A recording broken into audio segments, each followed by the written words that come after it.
Angela. So, galing pa kaming Makati ngayon and excited kaming makasama kayo dahil alam namin talagang kayo mga AL students. Gusto nyo talagang matuto, di ba?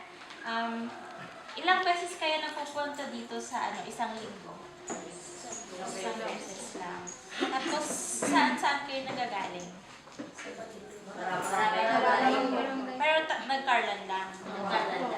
Sino yung pinakamalayo dito nagagaling? Ilang minuto yung biyahe?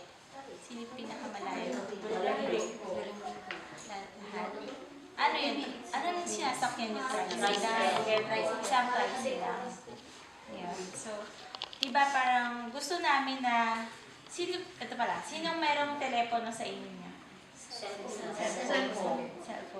Sino? Taas ng kamay. Sinong wala na lang? Sinong wala? Lahat meron. So lahat meron. Kasi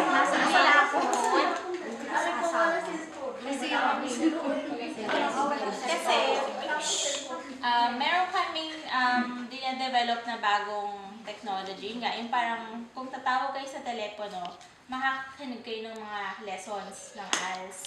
So, i-demo ko namin ngayon. Kaso English muna siya. Naintindihan naman natin lahat ng English, diba? Opo.